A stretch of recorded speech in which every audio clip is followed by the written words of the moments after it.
This morning, you woke up. You did the same movements you do every single day. You walked to the same spot. You drank the same drink without making a single conscious decision. And your brain loved every second of it. But the real answer is stranger than that. You are not failing because you're lazy.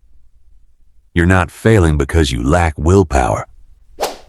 You're failing because your body was built over millions of years to save energy, not to make good decisions. Let me take you back to the beginning. At USC, a researcher named Wendy Wood spent 20 years studying one single question. Why do people do what they do? And she found something shocking. About 43% of everything you do in a day isn't a decision at all. It's a habit. Your body executes it without your conscious mind ever getting involved, which means you're not really living your life. You're running a program, and your brain was built this way from the start. Back when your ancestors were hunting and gathering in a forest full of danger, there was no time to consciously decide every single step. If every step required deliberate thought, they would have starved while still thinking. So, the human body developed a clever shortcut. It turned any repeated action into an automatic habit to save mental energy for the moments that actually mattered, like the sudden appearance of a predator. The problem is the world changed, but your brain is still running the old operating system. So when you try to build a new habit, like waking up early or studying consistently, you're not just fighting laziness. You're fighting a system built over 1,000,000 years to protect the status quo. Want to know why most people fail in the first 2 weeks of any new habit? There's another researcher, Roy Baumeister from Florida State, who ran a simple but important experiment.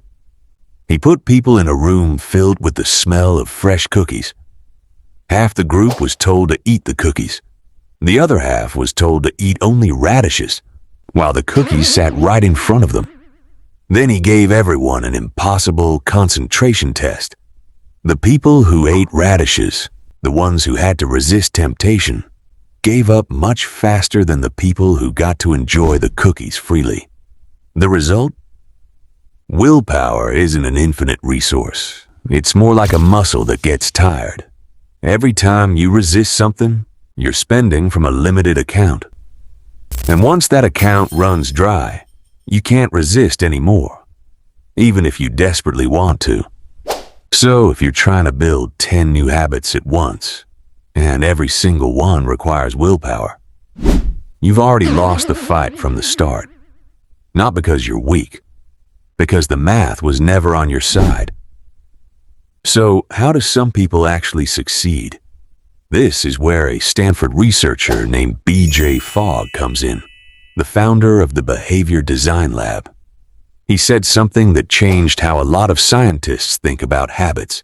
He said the smallest possible habit is the one that survives, not the biggest, not the most ambitious. So if you want to start exercising, your goal isn't 30 minutes of running every day. Your goal is putting on your running shoes and standing at the door. That's it. Even if you never actually go outside. Strange, right? But that's exactly what your brain needs, because any big action gets read by your brain as a threat, and it resists it. But a tiny action, smaller than the threshold where resistance kicks in, slips right past the defense system, and after a while, that tiny action becomes a habit on its own, and then it grows by itself. Every successful habit you know in your life is built on this principle, even if nobody ever told you directly. So why does the brain resist exactly the actions that would help you in the long run? Because your brain, from its own point of view, isn't working for your future. It's working for your current moment.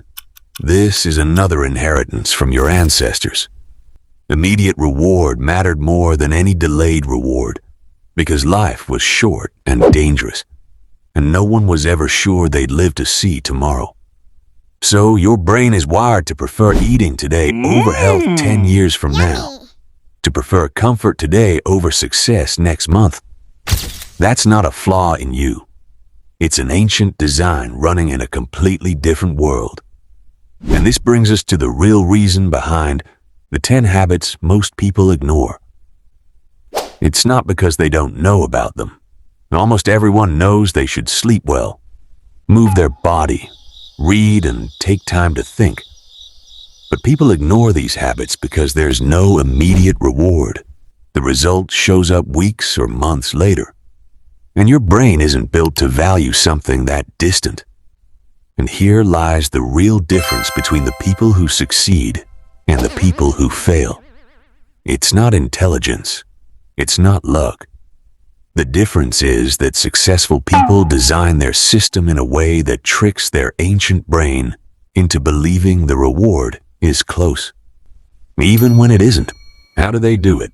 Simply, they attach a small, immediate reward to the small action.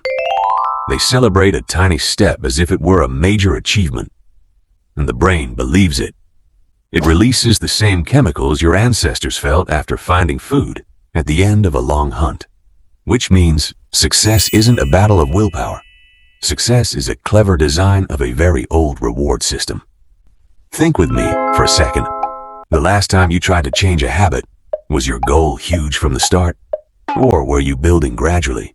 Most people, probably including you, start big, and then wonder why they gave up after a week. But there's another part of this story just as important. Habits aren't only individual. They're social too.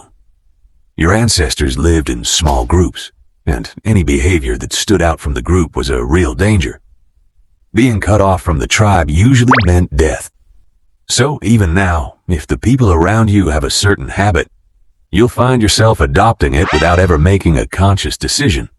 And if you try to build a habit different from your surroundings, you'll feel a strange internal resistance, even if no one is actually stopping you. That's not a personal weakness. That's an ancient survival system still running inside your brain. So the real question isn't why you ignore useful habits. The more accurate question is, how do you design your life so your ancient brain believes this new habit benefits it right now, not a year from now? The answer is simple enough to surprise people. Start smaller than you think you should. Attach every habit to an immediate reward, even a tiny one, and put yourself in an environment that supports who you want to become, not who you are right now.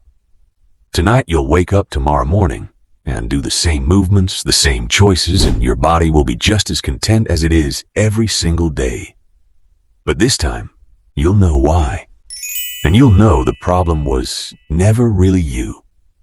The problem is a system far older than any civilization humanity has ever known, still trying to protect you from a world that ended a long time ago.